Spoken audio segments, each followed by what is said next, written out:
I think I grew up with an understanding that it's our responsibility to give back, and there's always going to be someone who's needier than I am, who's got less to work with, and just part of my upbringing is we're responsible to help others. I think that at least in the judiciary, there have not been major setbacks in my experience for women because we all make the same salary as judges. We all have the same vote. If you're a judge, you have one vote, whether you're on an appellate court or trial court. So I have not actually experienced major setbacks as a woman in government. Well, there are many. Like most women, it probably starts with family.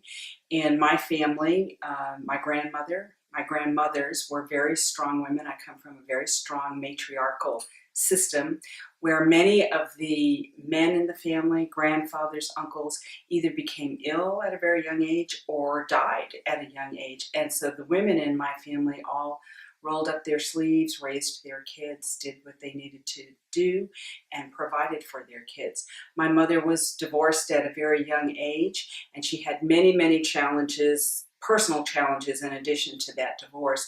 And yet she, for at least the first 8 to 10 years of my life, was able to provide for her children.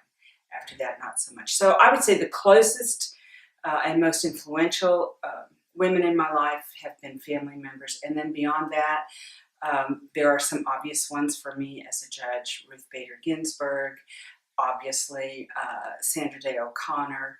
Obviously, I grew up in Maine, and when I was young, one of our senators was Margaret Chase Smith, who belonged to a different political party than my family, but who was a model of this is what women can do.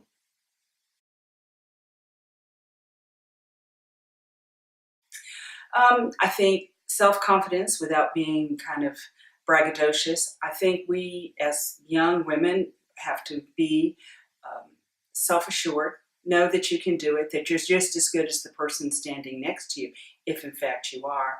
And I think women come from a long tradition of we have a higher standard in society. We have to do it. We have to do it right. We have to do it without bringing attention to our looks or our beauty or our clothes.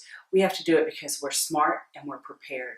And I know that I'm not always the smartest person in the room, but I am always prepared. And that puts me ahead of other people. And I think it serves all young girls well to be always prepared.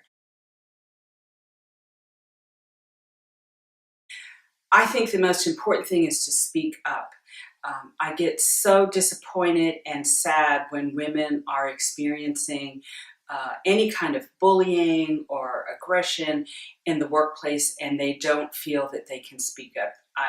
They have to keep looking for someone to speak up to, and if there's no one in the higher authority that they're comfortable with, then they need to band together. So I think speaking up, speaking your mind, and just saying no is no, this is inappropriate, whatever it is, whether it's someone trying to take responsibility and for work that you've done, or it's someone who's treating you unfairly or with a sexual overtone, speak up and just say, I'm sorry, that's not okay.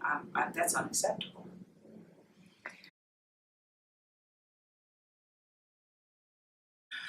Well, I think that young women today, anyone far younger than me, you have so much going on for you and you see the world. Your world isn't just your little neighborhood or your high school, it's really the world.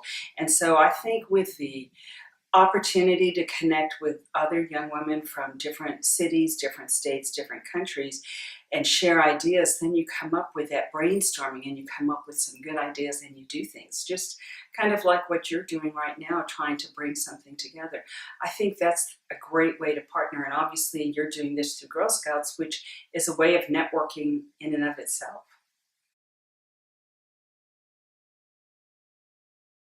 I want women in government to feel like they can reach the top, to not have to demand equality, that it is simply there. It is a matter of fact. It's kind of like racial equality. The more we mix, the more we learn about each other, the more we understand each other, the better off we are. So for girls in the future, I want them to not have to think twice about, I'm a woman in government or I'm a woman in politics. I am simply an individual with a lot to give, and people are going to appreciate that.